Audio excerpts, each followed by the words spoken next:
And we are really thrilled to be here once again at the Metro Health Department, one of the many, many lovely places that your tax dollars provide. It has all sorts of services in addition to vaccinations, shots of any kind, flu shots. Can you get your flu shot here now? I think so. You can. I think so. So you've got lots of choices here of things, but take a look around. We are really honored to be here in one of Metro's lovely spaces.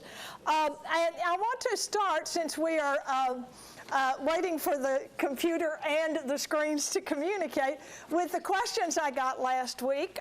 Thank you all who sent them in, and I think I answered most of them, but I thought I would start today with a question from Mike Hassel, and I don't think I see Mike here yet. So he's going to miss the answer to his questions. But it does have to do with the Metro Customs House. And it was dedicated in 1877 when Rutherford B. Hayes came to lay the cornerstone, and it was quite a celebration. And the thing that Mike had heard was that this was sort of a gift to Tennessee, which it was at least in the eyes of us here in Nashville, and because Nashville had really been held by the Union Army, and this was supposed to be symbolically saying to the South that the Civil War is over in many ways, and the North and South have come back together as evidence of this customs house, this building, which is really a center of the federal government, an agency of the federal government to collect the major source of revenue for the government at that time, which was tariffs on imported goods being brought into the city. So he asked about that, and that was indeed the case. And Nashville really pulled out all the stops for this event when the Customs House opened. There were parades. He gave several talks around in the area before he and Mrs. Hayes left. It actually opened in 1882 after the Centennial, but he came and laid the cornerstone there. And it was one of those really celebratory events across the South because as a result of a compromise that had put Rutherford B. Hayes, the Republican candidate, in the White House, it was a celebration of the removal of the United States Army troops from the South, which Southerners rejoiced about, but it turned out to be a very bad thing for the African American population of the South, because both the African Americans who had been free before the Civil War, which Nashville had a significant population of, as well as the formerly enslaved people who now are free and excited beyond belief. Well, this is voodoo. If you really need color, we can move some chairs over here, or we've got a few empty seats, or some of you can scrunch over here, and we don't know what to do. It worked last week. So we are doing our best here to get it going, but it simply is not working today. That's two sides to the program. That's two sides to the program. So I think you'll kind of get the drift of most of my pictures, and it may actually be better in blue and white over here. It might change. Yeah, it may get waked up too. It might change when it starts. I don't know. So we don't know. It may have had a hard weekend. You know, if any of you, that brings me to the first question I was asked this morning when I came in, was if I'd seen any of the Ken Burns country music special last night, and my answer was yes. And I said that my very favorite part was in the first hour when I heard a voice that I recognized, and I said to Ray, I know who that is. It's Margaret Ann Robinson, and certainly it was. And there she was, just as if she were sitting in my den, talking about her family history and about the WSM radio and all of the things that took place down at WSM. So I really enjoyed that. They worked on that for over 8 years, I was told by the folks out at Channel 8. And in the course of all of that, they did a lot of interviews, and Margaret Ann is one of the ones that is no longer with us. She died 2 or 3 years ago, I suppose, after having a long life and many years of good health. So we miss her, but she made a major contribution to our city, many major contributions, one of which is a big pat on the back to her for our lovely public library system. Because had we not had Margaret Ann and Donna Nicely and Phil Bredesen as just the stars coming into alignment, all three of them were on the same page about having a wonderful library system. To make one more example of Nashville being the Athens of the South, it was a moment in time when they came together, and I smile every time I go into one of the branch libraries because they are packed with people. Whether it's after school, I don't care what part of town it's in, that the places are packed with people taking advantage of the services we have here in Nashville. So the Customs House was, in fact, a big event, a celebratory event, and then business went back to usual. Now, as we were ending class last week, I was talking about Nashville celebrating the city's 100th anniversary, 1880. And once again, they pulled out all the stops for this event. They had parades. You know, parades have kind of become a thing really of the past. As a matter of fact, you know, high school bands, I'm told, are really having trouble surviving. You know, some of the schools in town that have had the biggest, most robust bands, such as Whites Creek High School, many of the bands around McGavock High School had a band that went to all sorts of national events. They are having trouble recruiting students to even be in the band. People who always, once upon a time, had more piano students, piano teachers who had more piano students than they could take, now don't have anybody who wants to take piano because so many of the school folks are in athletic activities, which is certainly healthy, but I do believe that the reading of music and an aptitude in mathematics go hand in hand. I think there is a connection there between music and math that the children may be missing out on. But parades were a big thing, and not only did the bands march, we didn't really have that many schools in those days, but we did have this enormous group of fraternal organizations, some of which were trade organizations, some of them were just simply one fraternity or another here in town, and they marched in these parades. It was quite an exciting time. And a great deal was going on here related to that. The procession was picked because it was the exact day, April 24th, of John Donaldson's party's arrival here in 1880. There was a 100-gun salute, carriages led by the mayor and the city's Centennial Commission. Representatives of the Tennessee Historical Society marched in this parade. That one I really can't imagine. Vanderbilt faculty marched in their caps and gowns. And here we go again. You just can't imagine what a long and exciting parade it was. And people came from all around to watch this parade. Let's see if I can get my password in now. Okay. Everything, oh, now it's big. Oh, there we go. All right, let's see if y'all have it. Well, we'll hope it's coming. We'll hope it's coming.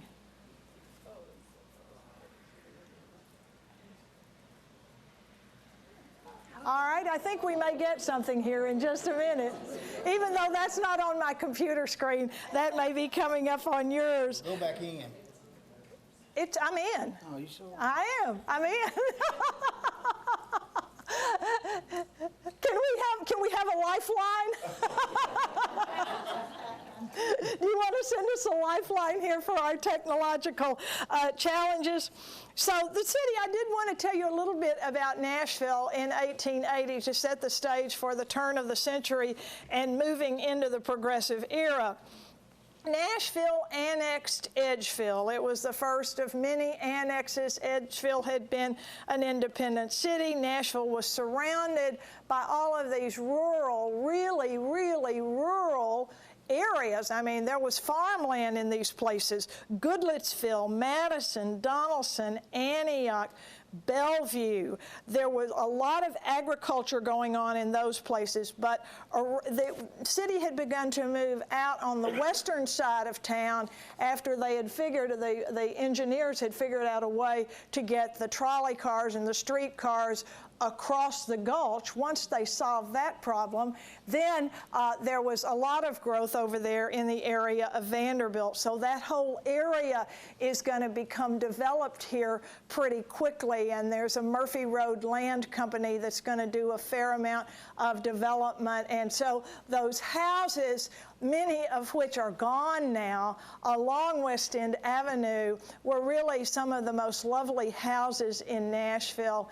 And a lot of them were built by people who, after the Civil War, had started a variety of kinds of businesses. You know, one business that really thrived here in Nashville and took off were wholesale businesses. And the reason that the wholesale businesses took off here was because of the location and the fact that we had this booming railroad business. And railroads were highly competitive here, and it's a major part of Nashville's story, that the railroads are pretty cutthroat businesses. But we had wholesale salespeople going out to rural areas selling some grocery items, the things you think about, patent medicines. They were out selling patent medicines, most of which were directed at women for all of the many neuroses we have. And some male was making money on these. I'd really like to think that some woman was, but I doubt it. But even though they called one of them Lydia Pinkham's cure for various things that might ail you. But you've got people going out selling hardware. All manner of things are going out. Saturday, once again, Green Hills celebrated at the public library its homecoming. It's an event that some folks over there decided really needed to give Green Hills a little recognition through their library, and they've been doing this for several years. So we had a panel that consisted of people, some people that many of you know, I suppose. We had Dave from the Calvary Methodist Church, who does the traffic on one of the radio stations, Dave Nichols. He was on the panel talking about the coming of the churches in Green Hills. We had Bob Buchanan, who has grown up here, talking about parts of the retail business. Bruce Fitzpatrick talking about what it was like to be a child living in Green Hills. And finally, we had the person that has been dubbed in the past the most friendly person in Green Hills. Some of you know her for sure, Jane Grannis, who works at Milam, who has worked at Milam since 1952. And one of the most interesting things that Jane had to say was that Milam started out at the turn of the century as a wholesale optical company, that they ground lenses and sold things out to rural, I guess, opticians in those days, and that it didn't go into the retail business for a good long while. So I was very surprised to hear that. Well, this one, I think this one is just spooked today. I'm not sure what. What, maybe it has to do with that control over there. Hadn't even thought about that. Well, it's set on the same thing. Oh, well. Once you set one with the wall open, it's Yeah, the same. that's the way it's always worked Right. before, hadn't it? So, But it's some kind of difficulty today. they're just not Yeah, communicating. something's going on. One eye is closed and the other. Yeah, I think that's right. One of the things that was so funny last night early on in the Ken Burns special on country music was they were talking about the relationship between church music and country music, and one of the musicians was quoted sometime long ago as saying, "You've got to really experience Saturday night to really understand what Sunday morning means." So that to me just says it all about country music, that you really have to have had a rousing good Saturday night for you to really get to the point that you understand why you need to go to church and what you need to do once you get there. So back, Mike, I started and talked about the Customs House before you walked in here, and you were right. It was a gift to the city. I talked about that, and it was a great celebration, and Southerners were particularly thrilled whether they were here or not, because the election of Hayes and the fact that he was willing to come here really meant that the Civil War was finally over, because Union Army soldiers who had been in most of the South, not in Nashville, but most of the South, had left the remaining states. Yes? Were tariffs only imposed on goods coming in from foreign countries, or were there some internal tariffs? There were no internal tariffs. There were excise taxes on things that might be bought here in the United States, but that was in the Constitution, you know, that you couldn't have taxes between the states. In other words, we couldn't tax goods coming across the border from Kentucky just because they were made in Kentucky. So that was one of the things that the men who went to the Constitutional Convention said, we got to have a change. And now, you know, the Customs Office is virtually out of work, but they don't have so much to do anymore. But, you know, the post office was there in that building, and then in the 1930s, the Tennessee, well, this was after the Tennessee Valley Authority, and after World War II, the Corps of Engineers was in that building and overseeing the building of the Corps of Engineers dams on the Cumberland River and its tributaries. So now the city has leased it out on a 100-year lease to somebody. The federal government sold it to the city for $1, I think, and the city leases it out.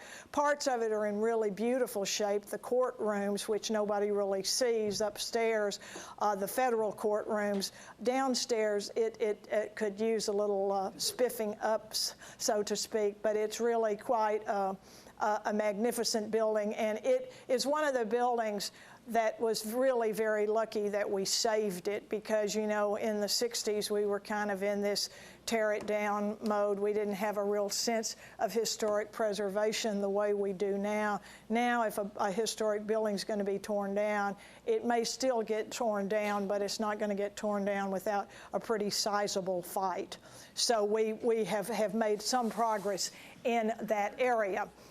And as I was saying, we moved on from this celebration to the next celebration, which was the city's 100th birthday, and we're going to have lots of celebrations. And clearly, Nashville is on the map. Harper's Weekly runs an article about Nashville with lots of photographs, or drawings, I should say, of interesting things here, things that people should see when they come to Nashville. It was already becoming quite a destination.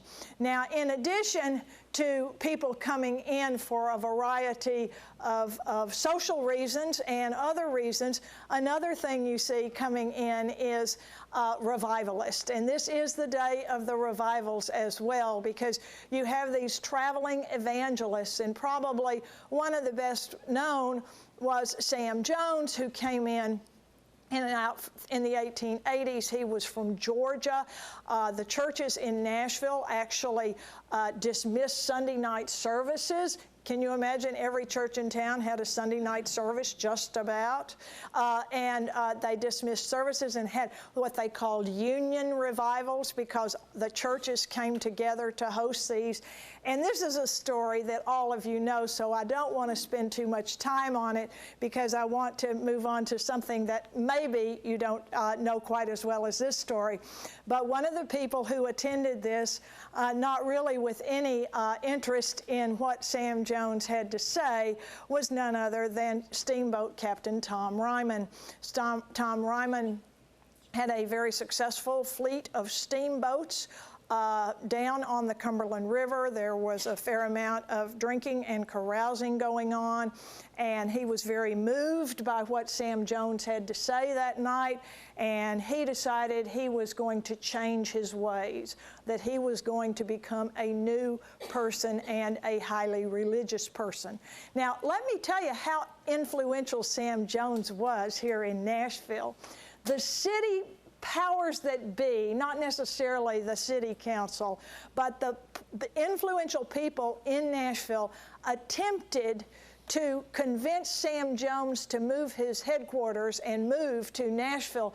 They offered him money, a house, they offered him all sorts of things to leave Georgia, and he refused to come up here. So the city really wanted him here. They saw him as a good influence. And so to honor him, Reverend Jones, to honor Reverend Jones, Tom Ryman built a tabernacle, and it's called, for a good reason, the Nashville Gospel Union Tabernacle. And that word union, anytime you see it in a church name, you know that it's a group of denominations coming together here.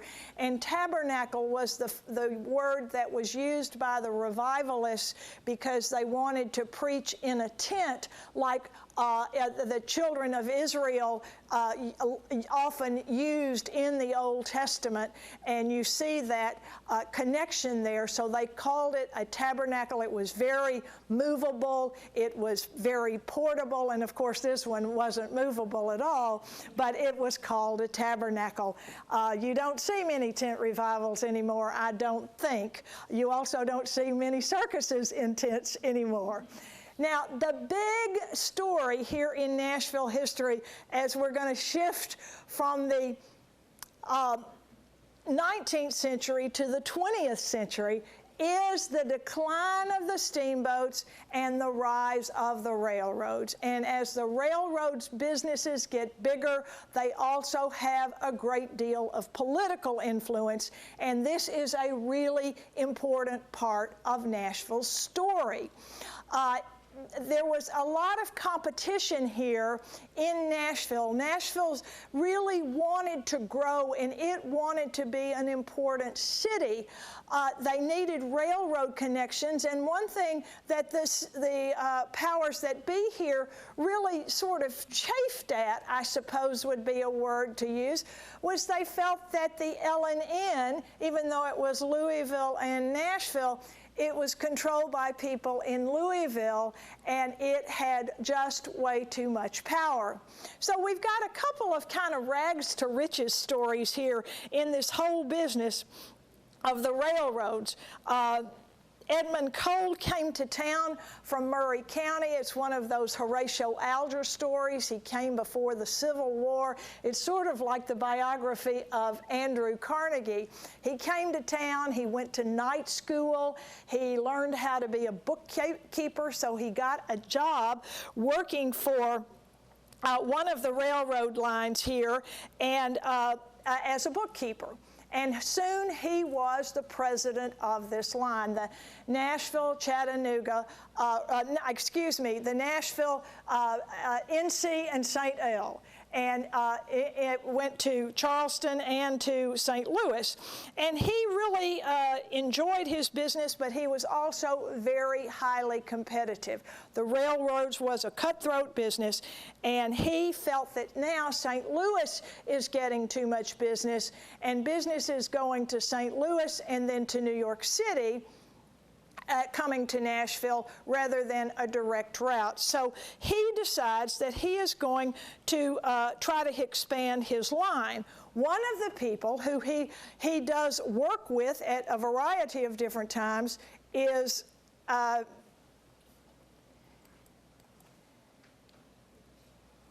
Vernon Stevenson.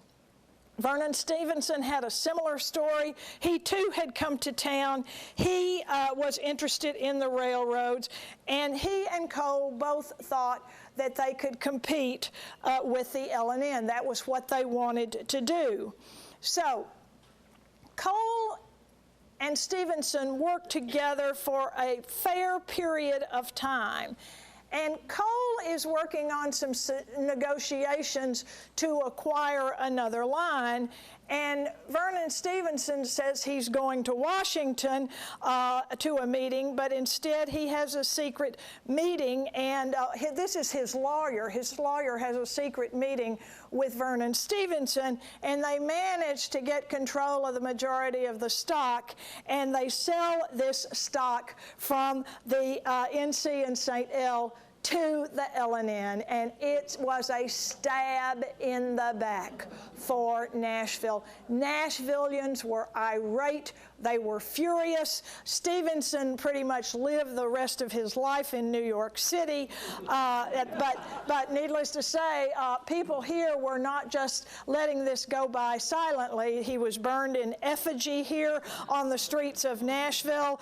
There were threats to burn the old L&N depot, which was down closer to the river than the current Union Station is, and soon the L&N was really going strong here. It needed northern capital, and it got northern capital from Wall Street, and eventually the power of it's going to shift from Louisville to Nashville. But the person who comes in and really tries to redeem Cole's vision is one of the other forgotten heroes of Nashville history, and he's forgotten because he kind of lost his battle here too, and that is Jerry Baxter.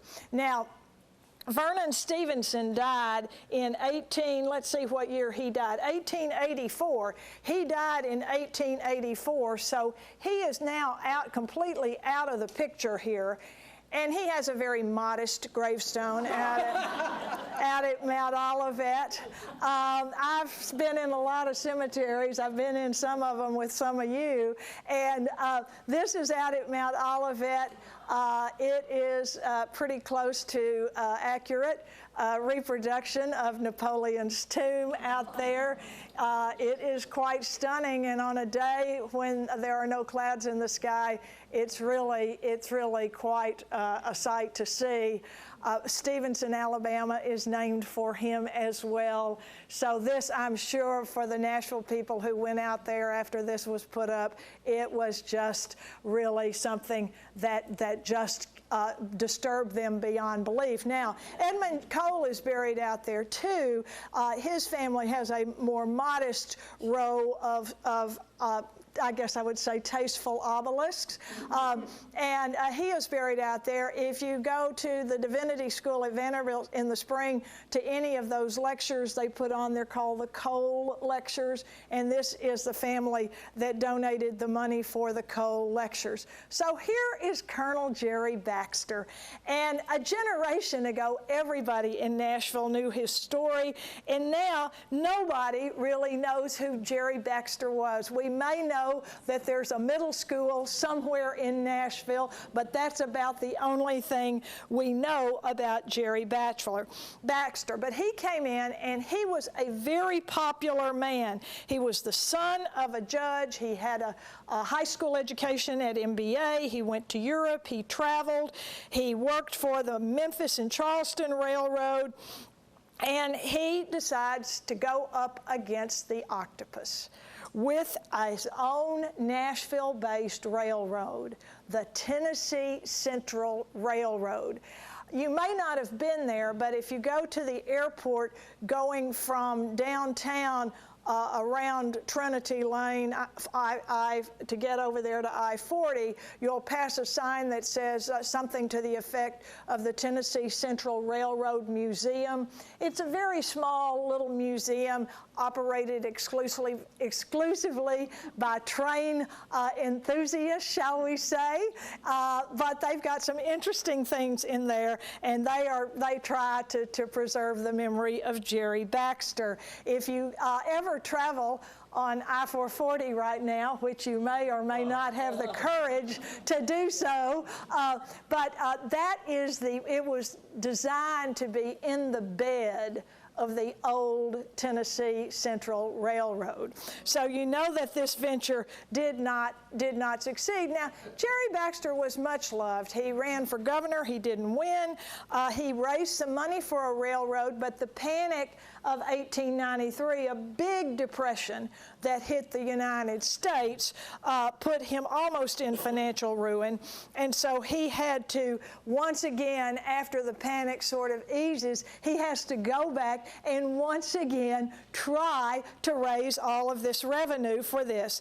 And he got a little line going, and he would take businessmen out on what he called his Liberty Line, freeing us from the hands of L&N. And what he wanted, one of the things that he really was mad at L&N about after he got going was that they would not allow him to use their train station. It was exclusively their train station.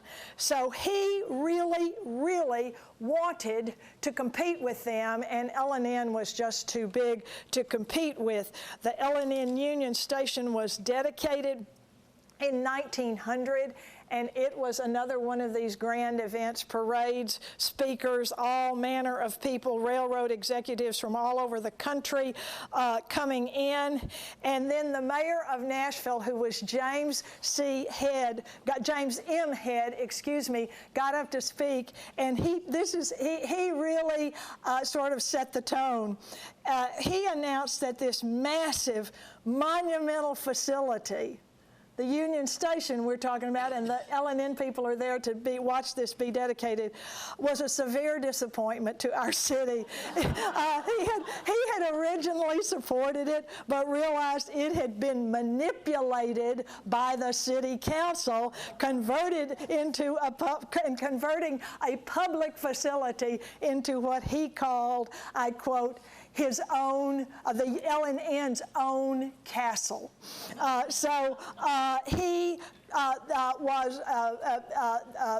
L&N was vilified here in Nashville for this magnificent station, but it is gorgeous. And although I may disagree with some of the present interior furnishings down there right now, go in there and look at the clock and all the work around up there on the balcony. It is still a magnificent structure, and once again, we are really, really lucky to have that building with us as well.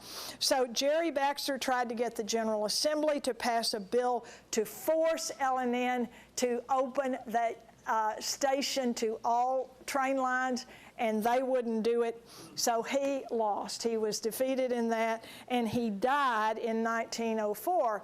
He had an enormous funeral at the Nashville Union Gospel Tabernacle.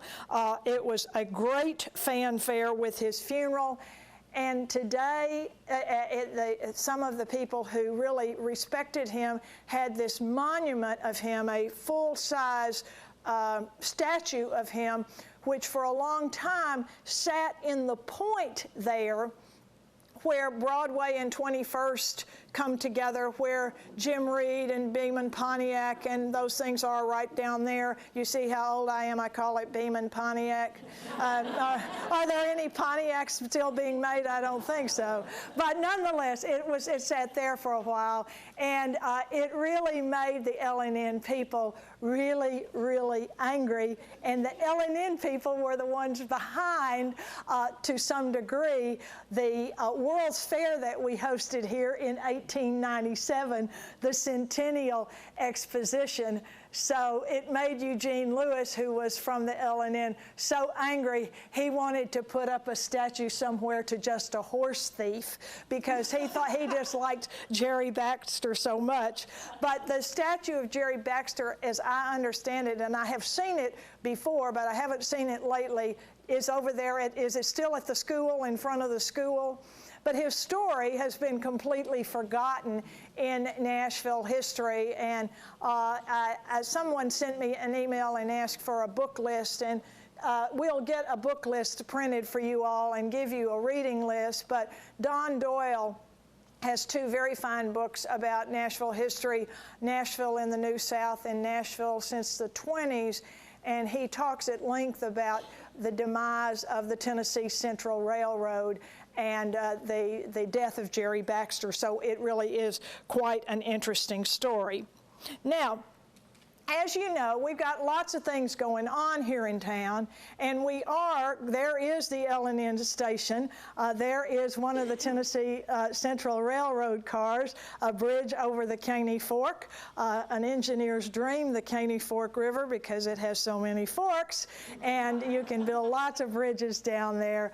And that was what Broadway looked like. You see the spires of the Union Station with Mercury up there. Do any of you all remember the tornado that hit and took Mercury off of the top of that and destroyed the Vine Street Temple downtown, which was such a magnificent structure? Everybody said it was really quite a disastrous thing for Nashville to have that happen. And why did we want to have a World's Fair? Our centennial of statehood would have been in 1896. The World's Fair took place in 1897. But everybody had fair fever in those days.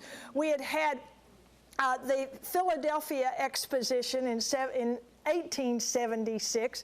Paris had had a big World's Fair, and the Eiffel Tower was its wonderful thing. The city of Chicago had a World's Fair, the Columbian Exposition, in 1893, and its symbolic thing was getting an engineer to build something that would compete with the Eiffel Tower, so they got an engineer from Pittsburgh, Mr. Ferris, to build them something to ride, and it was the Ferris wheel. Now, the Centennial wanted to outdo the Ferris wheel, but our ride, so to speak, was not quite, it is not preserved in history quite to the degree that the Ferris wheel or the Eiffel Tower are. We ultimately had a gigantic seesaw with big, almost like train cars, and you could go up and down, and that was the extent of our really, really exotic ride at the Centennial Exposition. Now, a couple of things about this. Why did we want to have it? Who was behind it? And it was, in fact, the L&N railroads. The Panic of 1893 had really hurt ridership, and they wanted to make Nashville a destination city, so they worked with the state, they worked with the city of Nashville, and they built this fairgrounds out there on the west side of town near Vanderbilt. The idea here is that we will have all sorts of pavilions and things for people to see, and among all of these things, everyone will see the progress that Tennessee has made. All of these World's Fairs were really about progress and moving forward. It was electrified. The Chicago World's Fair was electrified. This one was not. That was not that new to be done here, but it had buildings built. The city of Memphis had a pavilion. It was a small pyramid. There were a variety of engineering and industrial things.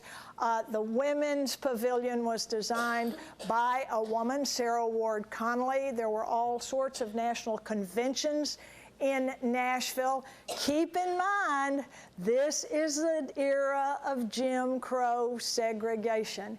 And so the organizers of the Centennial wanted to show that Nashville was progressive on the subject of race, and so they did have a Negro pavilion, a Negro building, and African Americans could come to the fair, I think, on only one day a week. But it was still pretty well segregated. The National Association of Colored Women, whose founder was Mary Church Terrell from Memphis, Robert Church's daughter, had its national convention in the Negro building.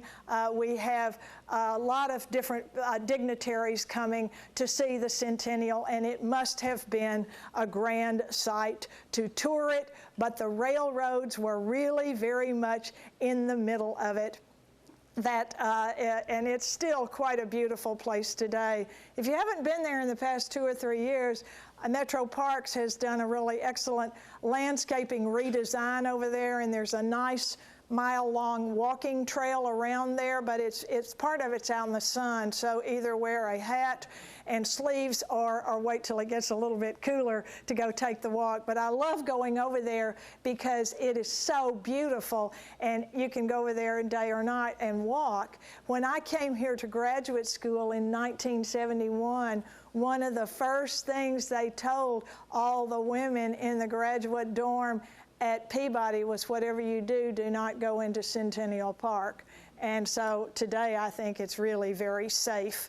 It's quite a lovely place today. Thank you, Nashville, for that. And it's a venue, and there are all sorts of things. And the Woman Suffrage Monument is there as well. People came, people rode the trains. It was a highly successful party. All of these buildings were made out of something that sort of resembles paper mache, but just a little bit thicker. So they were never made to be permanent buildings. So they all pretty much came down within a year, and Nashville really liked the Parthenon so much that they wanted to keep this building, so they actually, the city actually rebuilt this Parthenon. But as you see, the building behind there, it was quite lovely, and it was not reconstructed. The Parthenon, if you go in there and see Alan LaGuire's Athena, it's just really a great place to see. Now, I really think it's important to see different sides of Nashville history, and I know the front row up here has heard me teach this class probably 10 times, so I always have to find some new material here to add to this, but I really think that right now is an important, we are as a nation, as a state, and as a city, at an important crossroads related to race relations. And so I think it's important to look at Nashville and what Nashville did do and what Nashville didn't do and what is being tried here in Nashville right now. So when the Union Army left all the southern states, the ex-Confederates came back into power and immediately went to the legislatures of the states and passed laws about segregation. There were loitering laws. If you were unemployed, you couldn't be out on the street. In other words, we need to keep you on the farms. We need to keep you in agricultural work. There was strict public accommodation exclusion. Schools, anything that involved the public coming together, they were strictly segregated. Now, Nashville, I like to always argue that Tennessee and Nashville are different from the states of the Solid South and the cities in the Solid South. And Nashville had, before the Civil War, a significant population of free blacks living here. There were a number of barbers who were free, and that was their trade. You had Sally Thomas, who was a laundress. She was referred to as a quasi-slave because someone actually had the title to her. I mean, can you imagine having the title to a person? So they had the title to her, but she was allowed to have her own business, live in her own house. She had kept her own money, bought with the assistance of Ephraim Foster, one of her sons out of slavery when he was about to be sold to a work camp plantation in the Deep South. And she ultimately will buy her other son and herself out of slavery. So we had this population of free blacks and quasi-free blacks in Nashville before the Civil War. James Napier here, who you see to your left, James Napier his family were free. His parents started a school for African Americans, children, and with some other free blacks, he had an education. So as a result of his education, he was sent to Ohio to college. He got a very fine education. He comes back, he becomes a lawyer. He is in the city council at one point. He is a highly influential African American. Preston Taylor is another one. Preston Taylor and Richard Boyd both had licenses to preach. They both were preachers, and they were also businessmen. Nashville had, after the Civil War, this community of middle class and really elite African Americans. And so they are going to provide the leadership here in Nashville for the African American community. And of course, African Americans are faced with this choice. Our rights are being taken away from us, the rights that were promised by the 14th Amendment, equality under the law. Our rights are being taken away from us.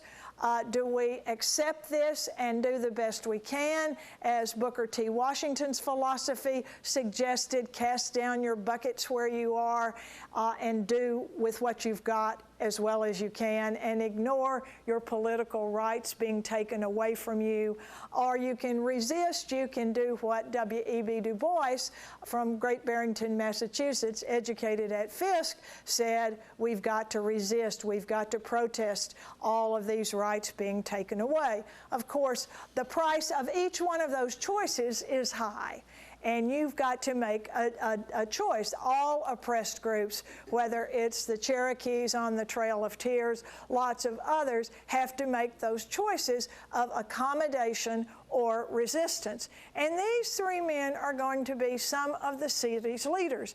They attempted, in every sense of the word, they attempted, where am I going here?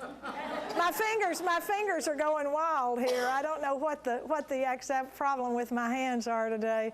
These machines are definitely possessed today, aren't they? So what they do is they really replicate much of what's going on in white Nashville, non-African American Nashville.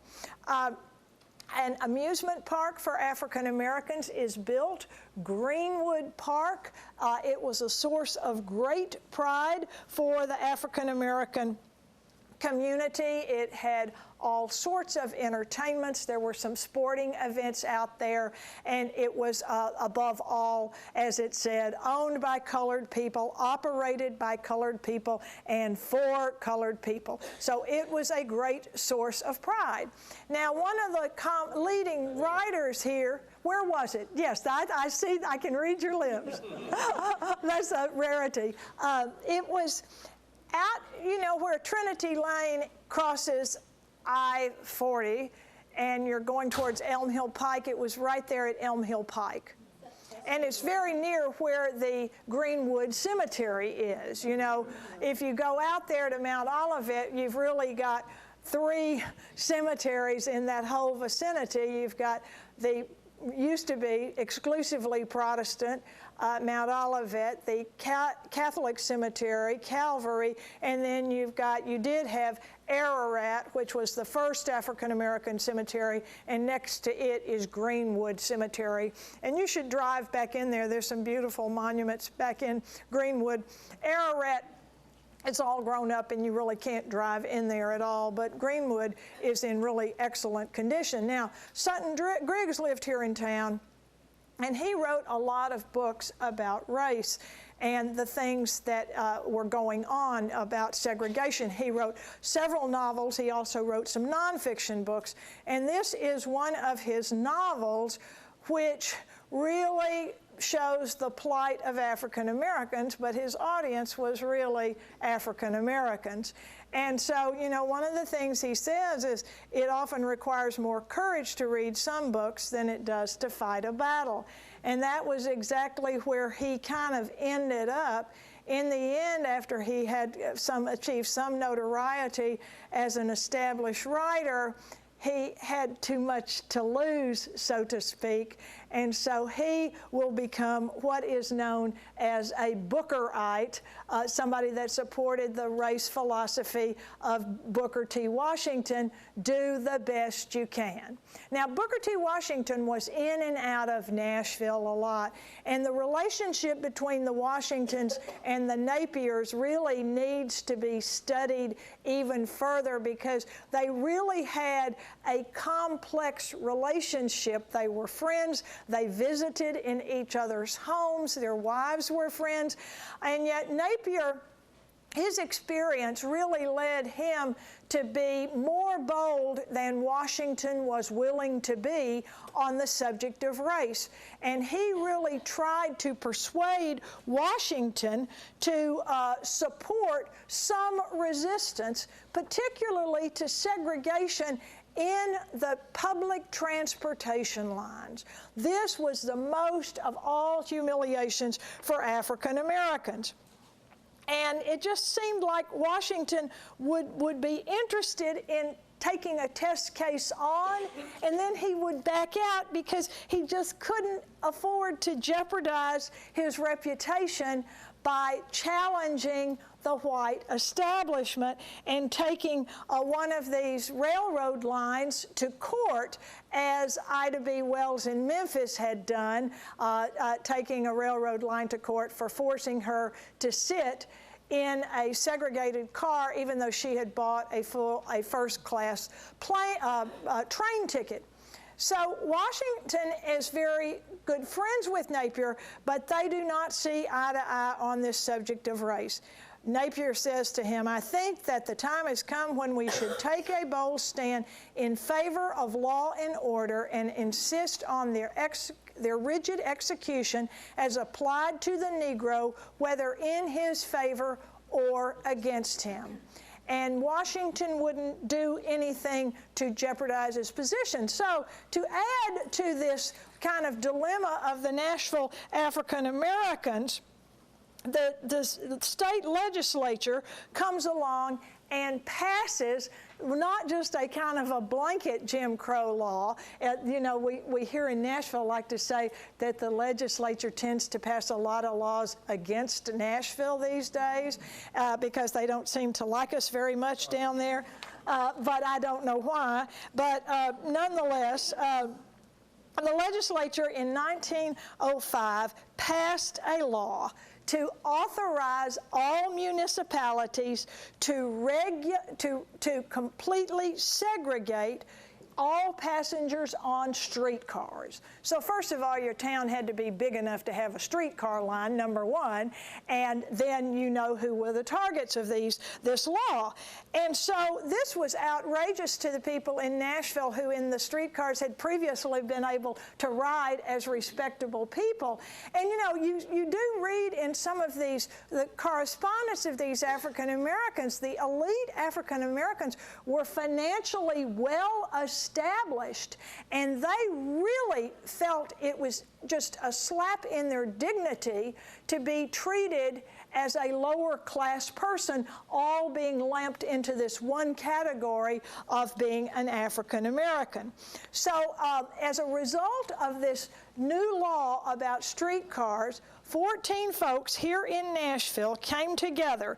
There were mostly ministers, African-American ministers who came together to protest this, several African-American doctors, businessmen, self-employed men. We only know of one white man who was willing to join this group to organize the protest against the segregated streetcars, and that was the president of Fisk.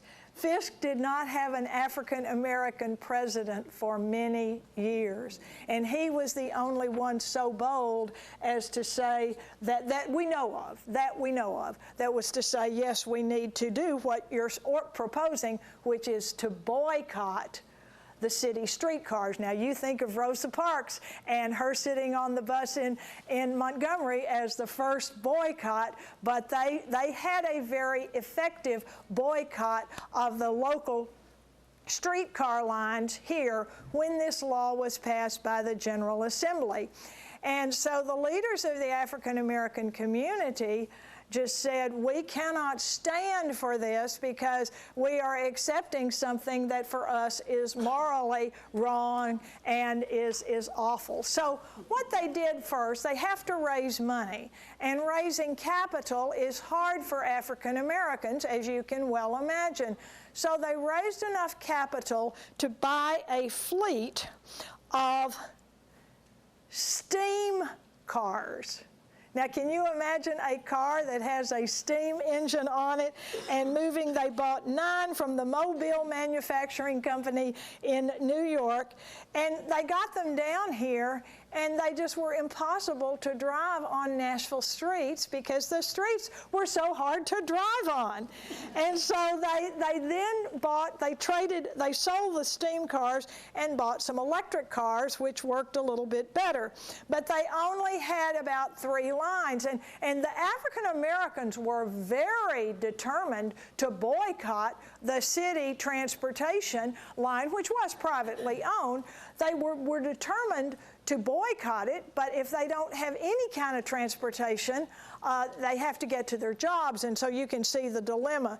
And the boycott ended in 1907, and it was really a tragic thing for the elite African Americans who had started this movement, because what they realized that the working class blacks could not afford to jeopardize their jobs and their employment by protesting in any way. And you certainly see that across the South in the lifetime of most of us here in this room, that in the 50s, even in the 60s, when the civil rights movement gets into full force, working class African Americans are very, very terrified of joining the movement because they're afraid they'll lose their jobs. And so that became a huge issue for them. And the railroad company, the Nashville Union, the streetcar line, trolley line, ultimately had to declare bankruptcy. So they sold their electric cars to the Jamestown exhibition, because Jamestown was having its World's Fair in 1907 to celebrate Jamestown's founding.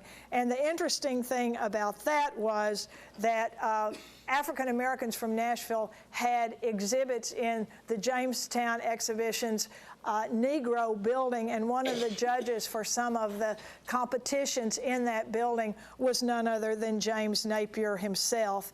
And you know, among the many things that happened, that today every one of us can sit here and say, this is grossly unfair, but just to kind of put the seal on it, the City Council of Nashville passed a privilege tax, which was a tax of $42 on each car. And that just put that little transportation line out of business.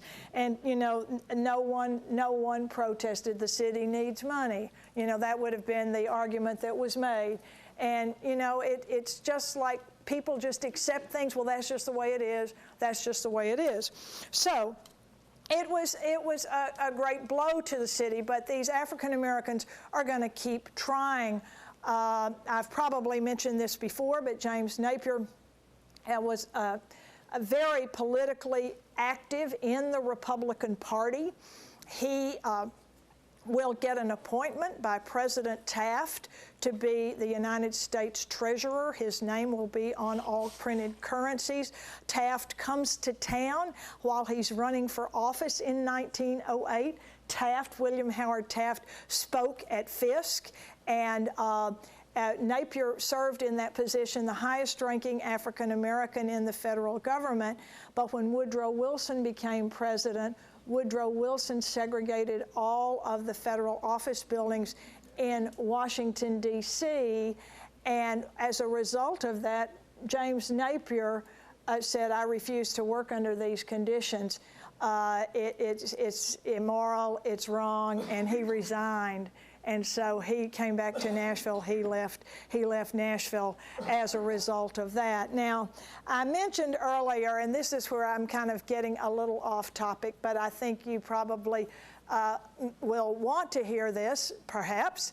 You know, African Americans, Native Americans, even women, have been largely written out of many history books. I mean, they were just never seen. I mean, the reasons are kind of obvious.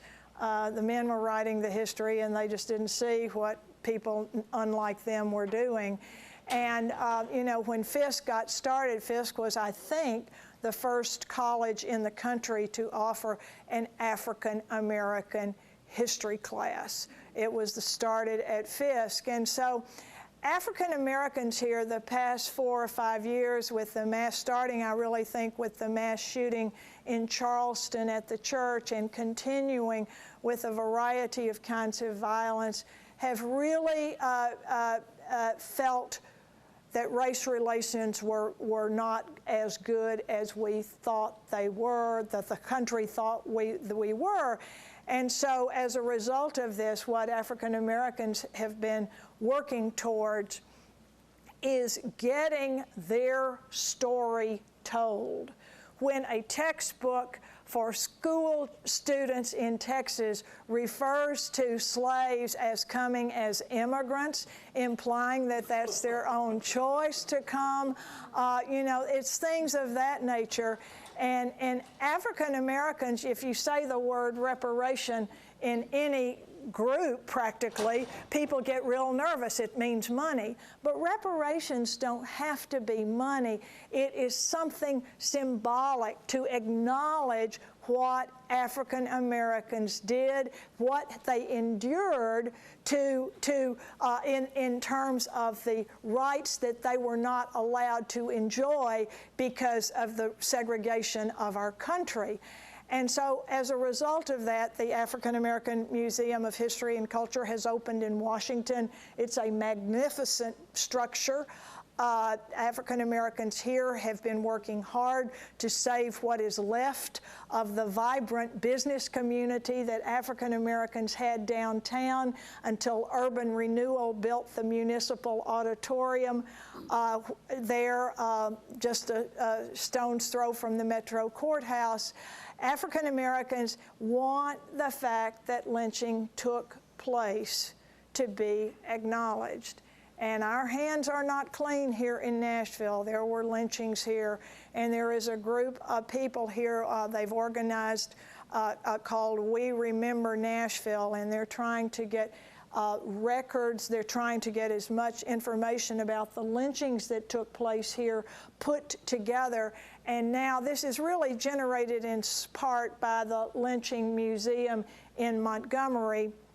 And they've put together this We Remember Nashville, and they're trying to put historic markers where these lynchings took place. And they are not metro markers, they are not state of Tennessee markers, they look like this. And it really is quite sobering to those of us who feel that we really want to do the right thing, but you know, to think about what happened to these folks. And it was trial without any equal process of the law here. And African Americans were often unjustly accused of things, and mobs, literal mobs, appeared at the jail to take these people out of jail, and mostly they were hanged, but a lynching could be taking them out and shooting them. It doesn't have to be a hanging. But we had several hangings here, and so we've, this summer now, Caroline, one of Caroline's co-workers has been involved in We Remember Nashville, and haven't they identified 6 or 7 that have taken place that they're working on the markers for.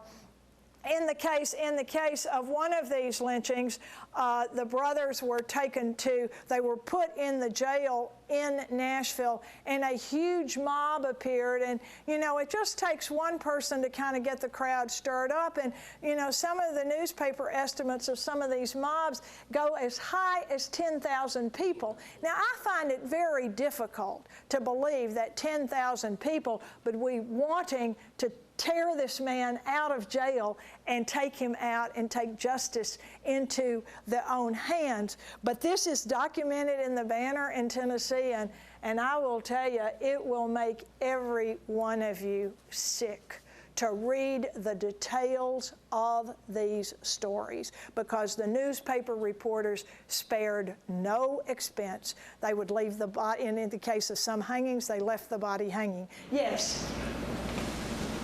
This is a countrywide phenomenon, because I thought it was all Southern. No, there were lynchings, there were race riots all over the country. Wisconsin, this is a Illinois. common kind of a... They were race riots. It was not confined to the South. There just happened to be more African Americans here. Yeah, but no, it was across, racism crossed state lines for sure. Mike?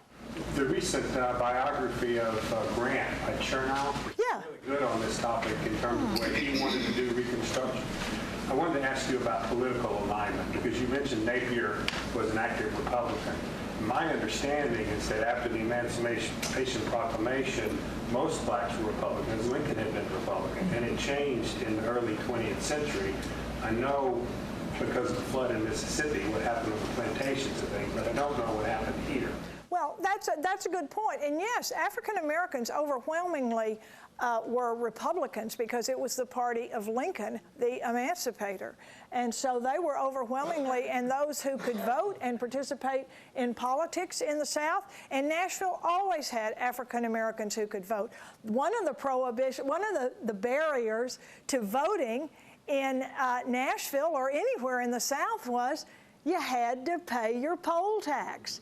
And, you know, the poll tax, it certainly did cross social class lines. Poor whites could not vote either, but it really hit the African American community very, very hard. And so there's an article in today's Tennessean about a race riot in Knoxville in 1919 it's a whole full-page story that a Knoxville reporter wrote, and I encourage you, if you don't take the paper, to go online and read it, because it's quite a story, and the stories are all kind of the same. Somebody is accused, there is no trial, they are taken out of confinement, out of the jail, wherever, denied a trial, and they are killed, they are executed, I guess is the way I would say that. Now back to your point, Mike, about when did the shift take place. The flood in 1927, which really made Herbert Hoover's life, there's an excellent book about that too. It was the kind of the prelude to just kind of one thing after another for agriculture, because agriculture had been declining really. The price, the more we produced, the price went down, the supply and demand, and technology had come to agriculture so that you could produce more quickly, but then every time a new piece of technology comes, the price per pound or per bushel goes down, and then you independent farmers, you own this 200-acre plot that you inherited from your parents. Your independent farmers need to borrow money from the bank to buy some of that equipment and buy some more land. And so it was just a vicious cycle. And so when the Depression hit, when the stock market crashed in 1929, Southern agriculture had been in depression for years and years and years. And so, consequently, when the New Deal came along, Franklin Roosevelt was very conscious of not losing the votes for his programs from Southern white legislators in Congress, Southern U.S. representatives and U.S. senators, because they chaired a lot of the committees that he had to get his legislation through. But in spite of the limitations of many of the New Deal programs, which were biased about race, for example, the CCC camps, there were a few for African Americans, but not many. There were segregated camps and segregated projects. African Americans made that real shift in the 1930s. And I guess the election of 1936, there was a visible shift of African American voters from that year, it was Alf Landon, to Franklin Roosevelt, and that continues. They become Democrats. They become the base of the Southern Democrats. And then West Tennessee was solidly Democratic, absolutely solid Democratic until the 1960s. And I don't really think so much in Tennessee it's so much exactly race or class, but it really today in Tennessee it seems more urban and rural. And we forget sitting here in Nashville that Nashville, Tennessee is a very, very rural state, and a lot of people here still very much see that. So, yes, Mike? Just to add one detail, the book that you referred to is called Rising Tide. Rising Tide, yes, and it is very good. The thing I remember from it is that the black workforce was held at gunpoint on the plantations because they were afraid they would leave and go get work in the upper Midwest and never come back. Yeah. And that changed their political loyalty. Yeah, I'm sure it did. So they, you know, when they were treated better, they stayed where they were. And so we are running out of time here, but as you see, we're approaching this turn of the century here, and yes, I'm about 30 years behind here, but I will next week I will talk about World War I, and my favorite subject, at least this week, is women getting the right to vote. Now, it's 12:15 according to my clock. I want to be respectful of your time. Once again, I'm happy to take any questions. I'm happy to hang around here for a little bit and answer any questions you have. But we'll be back next week, and hopefully we'll get us up to World War II, and then on the last week we'll talk about what happened after that. Thank you for your attention. Thank you.